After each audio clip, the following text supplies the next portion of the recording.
They might say 15%, but when they start slapping in card charges, service charge, your uncle's charge, and your big toe, yeah. It all depends. All comes down to how much you want it, how much you want to succeed.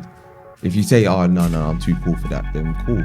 If I find you on the website and then if I looked and click here and I found you in there and I knew that you was living in Scotland, yeah, that's basically what I did with this. You know, you are realizing that your competitors are getting booked and you're not getting booked, and you're kind of asking yourself why. A lot of the time it's because you don't offer what they need.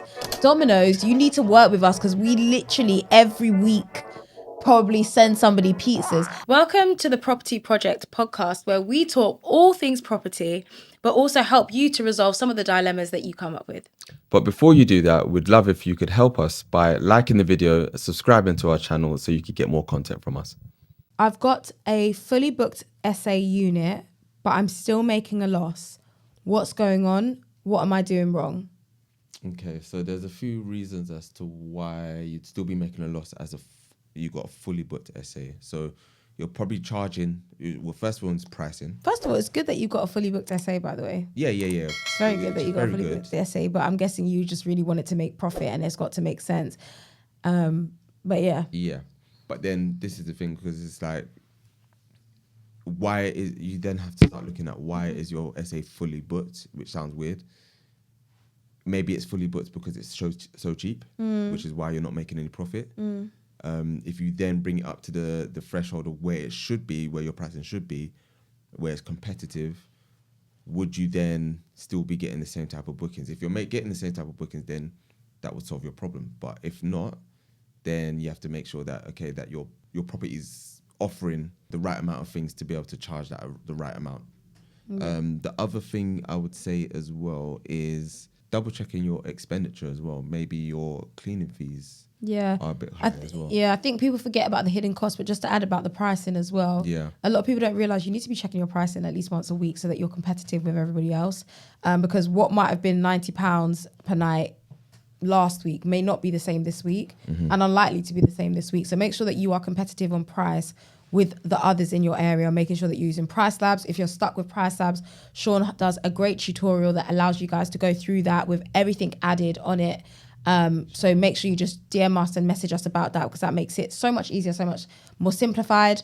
But essentially you want to make sure that your pricing is competitive alongside or against the competitors in your area. The hidden cost is a big thing that people don't factor in, which is things like maintenance, your cleaning fees, your utilities, your commission fees. There are hidden costs. So you might have thought, when you're calculating the deal, like all I need to charge is like £90 a night to get whatever, but what you've not factored in is the costs that come with that. And so there's a lot of hidden costs within property, within the rent-to-rent space, especially with Airbnbs and like SA units. And another thing that people don't factor in is things like refunds. You might have to refund a guest at some point. You might have to order pizzas as an apology because they weren't able to check in on time because the cleaners were still there. You know, it might be that you've got damage to the property and you've forgotten to charge, or you've not, or it's been like damage that you couldn't necessarily charge the guests, or like someone's smashed a cup or glass by accident. You don't know which guest it was. High maintenance bills. There's so much that you've got to consider. Linen, even things like linen changes, like the frequency. You've got to think how many people are using this, your accommodation. You've got to be changing your linen. So it's all those kind of things that you've got to think is also factored in, and people forget that there are lots of hidden costs when running an SA. But also the other part is like maybe who you're attracting and the types of guests that you're attracting as well. Very true. That's very true. Because if you're attracting clientele that are business clientele, you're likely to get better rates. A lot of people feel like, okay, so there's two levels of contractors. There are the contractors that always like to you, come on, mate, I can only do it for £50 a night, and you're charging £100 and they want it at £50. And then you get the contractors who are like, not come on, mate. Yeah, it's literally always come on, mate, every day, come on, mate. But you could also have the business clients who are contractors, or I would say like bigger businesses, not the smaller businesses, that will come to you and be like, not really, they're obviously fussed about price because everything's a business, but they'll come to you and be like, we're happy to stay. If we come directly with you, can we take off the commission fees or whatever? And that works as well. So I feel like you've got to also make sure that you're targeting clients that can give you the amount that you're looking for. It's great to be fully booked, but it doesn't make sense if you're being fully booked and only breaking even. It is not the whole point. Otherwise you could just I'm not gonna lie, if you're fully booked and you're not making profit, your rates have got to be so low. Because your rates depend on what your expenses are. And not just what your expenses are, but also, again, what's competitive in your area. But this should all have been done through your due diligence when you was looking at taking on that property, not when you've signed and you've been operating for a bit.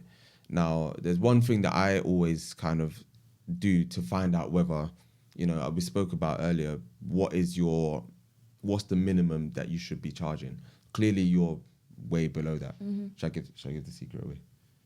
Yeah. All right. No, because you looked at me like, oh no, my turn. I was paying attention. So what we normally do is just to find out what is the minimum amount of nightly price that you should be charging in order for you to be making money, right? And that is if you add all your expenses together. And let's say, for example, you had your expenses at like 2,200, so 2,200, right? You then want to divide that by 30 days in the month, right?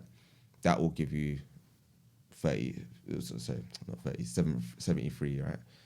Then you want to then divide that by the average, the lowest occupancy rate that you want to achieve at that low cost. So if you're charging at your lowest rate, I want to be booked at least 60%, right? So if I'm booked at least 60%, if I've divided that by 60%, I've now got 122. That lets me know that the cheapest I can rent out my property for on a nightly rate is £122.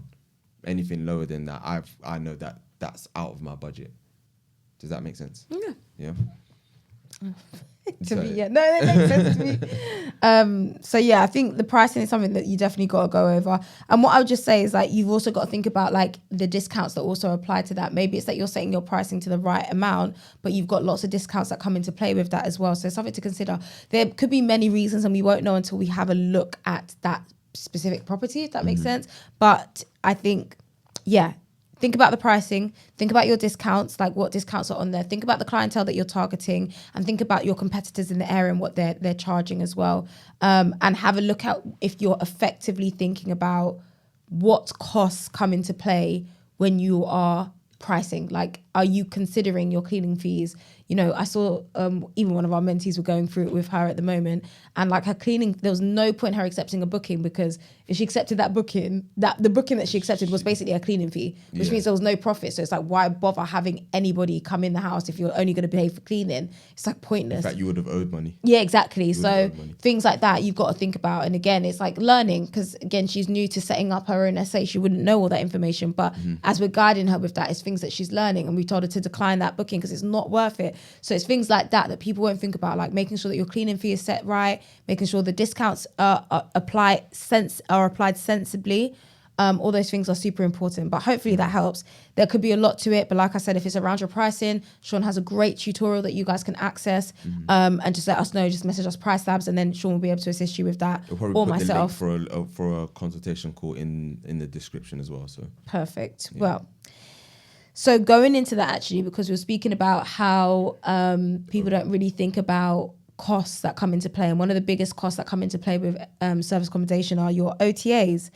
And we have to question, are your OTAs killing your profits, guys? What does OTA stand for? Can you start to say the first letter? Online travel agency.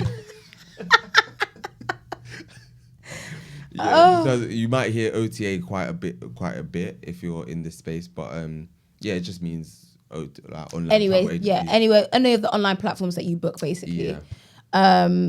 But it essentially is that they take commission, and it's not just like Airbnb, Booking.com, guys. There are places like Comfy Workers, like these places are all taking commissions now, and it's something for people to really consider. I have my views on Comfy Workers, but I won't say it here. We'll say it in another space. But anyways, every day. It's true though. But I think that people don't realize how much their OTAs are killing their business and how to move their we can't what's it called? What's the word? Sabotage ourselves. Yeah. Okay. In what way? Because technically you shouldn't be moving bookings offline anyway. So we're not going to say that. We're not moving bookings offline. What we are doing is building up our own clientele and building up our own list. Yes. Okay, we'll focus on that. Yeah. But in case Airbnb and Booking.com are watching. Anyways, but the aim is to basically create your own database of clientele that you can use to essentially drive more of your bookings to direct bookings, right? Yeah. And a lot of people struggle with that, and I can really understand that. But it's so interesting because obviously we had December and January where no one believed us until we explained that, until they started to receive a notification that there'd been maintenance work from Airbnb.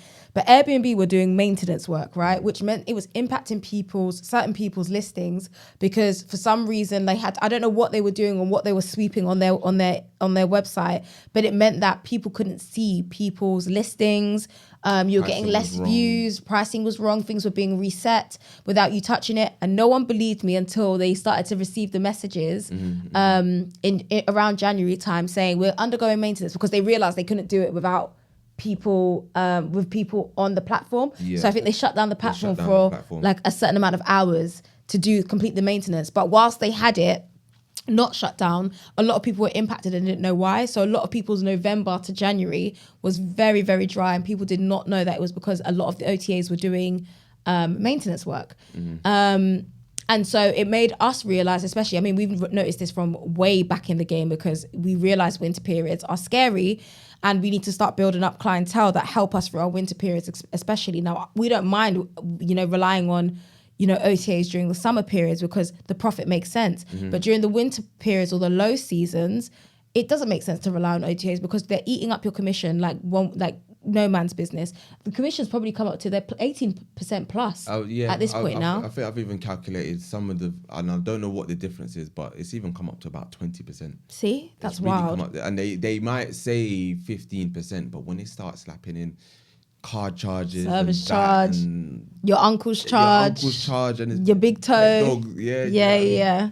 Like when you start throwing in all those charges, and it starts adding up, you start hitting 20% commission, and then all of a sudden now you're just throwing away money. Yeah, do you know what I mean? So it's very good to start getting clued up on how to convert direct bookings and be able to not say move away, but build up your clientele list and your mailing list, because what you have to remember is that if Airbnb, Booking.com, Vrbo, whatever you use, crashed and closed down today, where would you get your people then from? Do you know what I mean? And it's not like, again, when you're building up your list or building up your clientele list, you might be in touch with a insurance company that might actually just use your property for any of their families that they want to place, and that's you sorted for a year. You might get like 3 insurance companies and then you're sorted. Sometimes that's all you need, but again, it's about the hard work and the hard graft of having to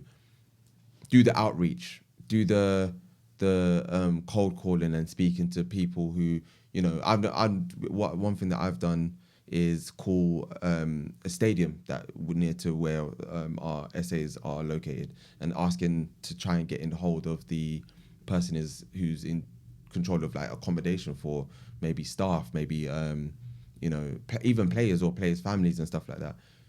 Granted, the first couple of times that I didn't get through or tried to get through, it didn't go that way, but a lot of the time people will do that once, if they do it once, and get shut down, and then they leave that alone. But the main thing is to keep going. It's just like even like with your rent to rent journey, when you're originally trying to call for properties and everything like that, you have to, like, you don't get your property and it's just plain sailing from there. You have to put in a lot of work. You have to put in the work to essentially just build up your list and be able to, that's how you grow your business. Do you know what I mean? I feel like people, sometimes they just kind of shy away from the hard work a little bit, start to rely on the OTAs, bookings coming from Airbnb, Booking.com, And when they slow down, it gets to panic stations. People are like, oh, what do I do? Oh, how am I going to survive? I've got rent to pay and all this stuff. But like this whole time, through spring, through summer, through autumn, you've been sitting on your ass and you haven't really done any outreach. You haven't spoken to estate agents. You haven't spoken to any local businesses that might have needs for service accommodation. So yeah, there's so much out there to do. You just have to make sure that you're willing to put in that work. Yeah, for sure. And I think also another thing is, you said actively going out there and seeking like information. Mm-hmm. I think people also don't go to the most obvious places, which is like hotels and that. Or like areas where you have, why does names always skip me? Like, where our properties are in Reading. And there's like lots of the area where they buy stuff from. Oh, retail business parks. Yeah, business parks, that's it. Yeah, business and retail parks. Like a lot of contractor vans are there. A lot of like cards for things, a lot of like just so many businesses are being advertised in those kind of spaces and nobody goes there. Like if you went to a hotel, right, and you just walked in there near like where the car parks, where they always got car park before the entrance or something, you will see vans there that are work vans, like clearly work vans. And people don't take enough like information in for that. And like even people will be sat next to hospitals or have properties near hospitals and be like, I'm not getting any bookings. And I'll be like, have you called the hospital? Well, I don't think they'd want to stay because it's obviously whoever works there must work nearby. And it's like, no, mate, like people are on contracts for everything. Do you know how life works? People subcontract everything. Like that's just how life works now. Like no business has everything within the business. And that includes the NHS. The NHS setup means that they don't have everything within the NHS. It means they have to outsource that sometimes. It means they have to bring on more people. It means they have to speak to people who are looking to come into the, even social work. Yeah. We have one of the jobs that I did, we had a social worker who was on a visa in the UK but had done an exchange. Oh, okay, yeah. It was Canada, actually. Oh, okay. Yeah, so someone from their social work team had exchanged with another social worker in Canada to understand the social work field and like. So they swap places. Yeah. Okay, that's which is pretty cool. Yeah. I actually don't even know if it still exists or if it's still around or if it's something that still happens. And I don't know if it was just those two boroughs that thought about doing it, but it was really interesting. Yeah. But again, the point is that you don't realize how many things are being subcontracted, how many businesses are seeking support from an area that's not their own area, and how many people come back to you. Again, we had a message over this weekend itself for a group of guys who stayed with us for, I think it was like 10 days or something. And they were looking for accommodation again. They knew to contact me because of how we treated them before. Yeah. I didn't even have to seek it out. I didn't have to search them. I didn't have to be like, oh, when you next back? They came to us. Another person who's staying with us again for a year. Yeah. They've stayed with another one of our properties. Yeah. And it's like, if you don't build up this clientele and like understand the reason why people are staying with you, a lot of people don't even know what type of clientele they drive to their property. So that's how you steer away from OTAs. Yeah. And even so, just even going back before, I know you're going to go into something else, but we were talking about vans and hotels. What a lot of people don't understand or they don't do, right? This is a tip as well that would be very useful. If you have flyers, print off these flyers, right? And they have your information, any properties that you have in the area, QR code, your number, email address, whatever. Those vans that you see parked in the hotels, just put your flyer on their windshield. Don't let the alarm go off. No, yeah, don't do that. Don't break it, don't do anything. And let calm down and come back again. Yeah. But those things, when you do it there, because 9 times out of 10, what's happened is those vans are working in or people working in the area, contracts, whatever, and they're staying at hotels.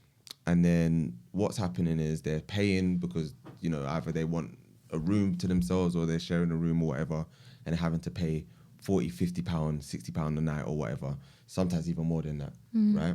Now, what they would prefer is if there's 10 of them, maybe, for example, they would prefer for all 10 of them to be together. So if you've got a property that can house 10 people or whatever, however many, let's say 6, and you say, listen, contact me if you need surface accommodation in this area, they're going to message you. If that is something that they need, they're going to message you. If you put it on their windshield, what's the worst that can happen? They're not going to call you and be like, oh, don't ever put this on my Yeah. you know And so what if they do? If they do, then cool. All right, cool. Yeah. You can even just tell them to where to go in it. No, don't do that. But yeah, it's all part of the outreach. Sometimes even going, I know people that have gone out to shopping centers and handed out flyers to different people. Do you know what I mean? And sometimes, yeah, it might be embarrassing for a little bit the first time you do it, but you have to do different things. Different things will get you different results. Do you know what I mean? So it all depends, all comes down to how much you want it, how much you want to succeed. If you say, oh, no, I'm too cool for that, then cool. Be too cool for that in the winter when your profits are dwindling because you've been relying on Airbnb and Booking.com and no one's booking around December time. So, yeah, I think it is a lot harder these days to convert these bookings, if you get what I mean, from OTAs. But I would say it's still very much doable. People forget that the main thing about service accommodation is like actually like once you break it down, it's very simple. It's all about visibility and your pricing and then the attractiveness of your property. Those three things will get you what needs it where it needs to be. If your property is attractive, tick. If your pricing is competitive and makes sense, and I don't mean competitive like just because everybody else is charging £90 a night, that you charge £90 a night. What I'm saying is if your property is to a standard where the spec is so nice that you charging £120 in comparison to those charging £90 a night, people will always go for you even though you're expensive because they know that you offer more in value. Then by all means. And then the final thing is the visibility. If you're visible on these platforms, it makes it easier for people to contact you directly. If you find ways to be, I'm trying to word this correctly, but to be visible on these OTAs outside, to be seen, like, your company being seen, that will help you and that will drive those direct bookings as well. So it's important to try and build your clientele for sure, but also make sure that you are incredibly visible. I was looking for some information for hen parties because I'm trying not to, I doubt she'd watch it, but in case she's watching, I don't want to give away. But we were looking for some stuff for like venues for our friend's hen party. And one of the ones that I went with is because I found them directly. They were like a hefty price on Airbnb. I looked for their details. I literally was like, it was like, in You, if you guys have watched You on Netflix, where it's like, if I find you on the website and then if I looked and I click here and I found you in there and I knew that you was living in Scotland. Yeah, that's basically what I did with this. And I ended up, it was so simple though, because it literally takes you 5 minutes because you want to target that price. But I would have never known that they were cheaper had they had not put that in their listing. Like, book with us on the and you'd get it cheaper. So I was like, let me find you. And because their logo was there or, their information was there, easy enough for me to type them into Google, type them into TikTok. And TikTok's where I found them, which then took me to their website, which then from their website, I found a telephone number. From the telephone number, I called them and it ended up being £400 or £500. No, actually, I think £700. £700 cheaper to book directly with them. So it's like, if people know that, they're in a space now, they win either way. If I come out of that booking and don't pay what needs to be paid, I lose that booking and it's non-refundable. Yeah. And I cannot I can do a Google review. Who checks Google reviews these days? Do you know what I mean? When you're booking an Airbnb, you're not going to go on Airbnb and then go on Google reviews. So it makes no difference to them. Yeah. So, it's so important to try and build, these kind of connections by making yourself as visible as possible through your properties as well. Do you know who? Sorry, just a quick one. Do you know the amount of people as well that I'm so surprised at that they get 4-night bookings, so like a Monday to Friday. Who are they technically? Most of the time, when you get Monday to Friday, who do they tend to be? Contractors. Right. So contractors, what they do, these people will book your place, and there's so many people out there that don't reach out to them at all. They just let them come and go, and that's it. Yeah. But what you sometimes I feel like people are missing a trick here, because when you do that, contractors, they book week by week because one, they don't know the length or the length of their project that they're working on. But also on top of that, they don't want to book somewhere for like 8 weeks and then go in there and they don't like it and they're stuck there for 8 weeks. So they'll always book somewhere for a week and then test it out.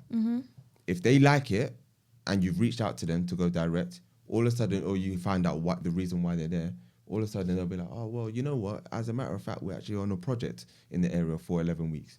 Guess who's got an 11-week booking? And I don't care if it's, again, it might be a Monday to Friday, but you're now booked Monday to Friday. You've now halved or even more than halved your workload or what you need to do now, because all you need to do is focus on filling up the weekends. Yeah. Do you know what I mean? So a lot of people let contractors just slip through their fingers, and they think just because it's just a 4-night booking, there's no need to do any outreach and there's no need to try and convert that. Do you know what I mean? So I feel like a lot of people miss out on that. Yeah. And another thing, like in terms of like OTAs and making sure that you can try to compete with the OTAs in terms of the bookings, the level of bookings. A lot of people are scared to say no to certain bookings as well through OTAs. And I think that actually damages the money that you're bringing in. If you've got something that is like, the contractors that do book the Mondays to Fridays and the rates aren't working for you and they're trying to negotiate the rates, just don't take it. Like you've got to be confident that your property is strong enough to take on more bookings and that it is competitive enough to take more bookings. But also, just a little side note actually, because it kind of goes a little bit off topic. In terms of your competition as well, guys, you've got to realize that the properties around you are getting booked because they offer more. Mm-hmm.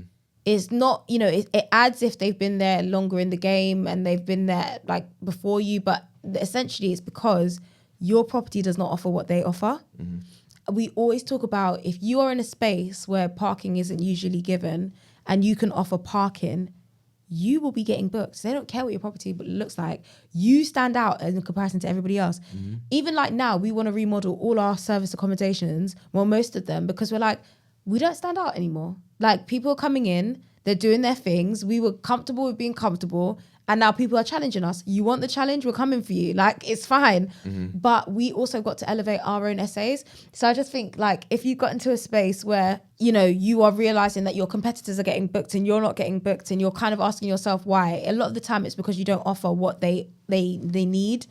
And that can include things like, some people even have hot tubs. Yeah, yeah. And, like, it sounds so stupid, but, like, we've just got a year booking, right?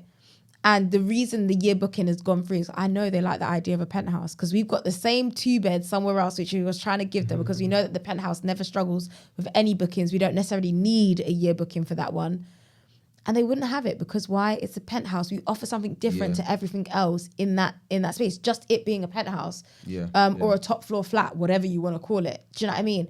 But if you are trying to be competitive, where you're trying to drive more direct bookings to your, through your own website or, paid by invoice or paid through Stripe, however you want to collect these direct bookings, you've got to understand that your property has to do the work in order for people to come directly to you. You need to be searchable. People would want to look at your property in more detail. Like I know one of the 2 beds that we have that have been struggling, just for full transparency, it needs a little bit more work. It doesn't stand out. Mm-hmm. And it's the same as another 2-bed that we've got for an investor in that same area. They don't stand out anymore. Before, a year ago, it would have stood out. Now we've got competitors where they're putting in like incredible things into their properties. Like the spec, the level of like detail looks so much better.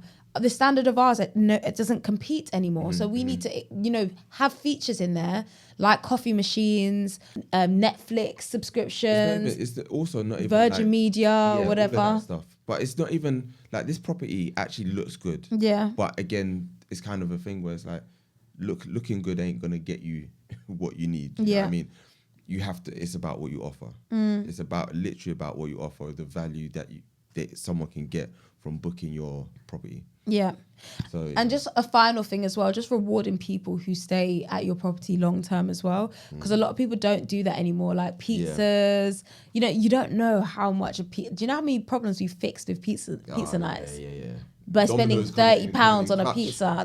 Domino's is like Domino's. You need to work with us because we literally every week probably send somebody pizzas, and not because there's problems, just as a thank you. Like we are so good at saying you stayed with us for 15 nights, you deserve pizzas. Like you booked nights, on us the final night, so that you remember that we gave you something, not the beginning, but when you're leaving, we want you to remember that you left on such a good note, and last time they gave us something free, that you're going to come back to us again. You know, you've got to build that. Make sure that your loyal customers get rewarded. Make sure the long-term bookings get rewarded. Make sure that people have stayed with you through the OTAs, want to come back with you because you've rewarded them. You know, this is not something that comes through booking.com. This is something that our company wants to give to you as a thank you so that you come back again. We want to give you a dinner paid for, or £60 for all of you contractors to go out and have a meal in Harvester or whatever. I don't care where it is. They probably don't care where it is because it's free. So they're getting fed.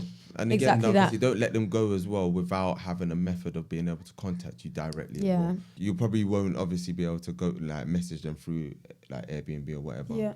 But there's nothing wrong with calling them and being like, you know, how was your stay? Yeah, always do a check-up. Check up.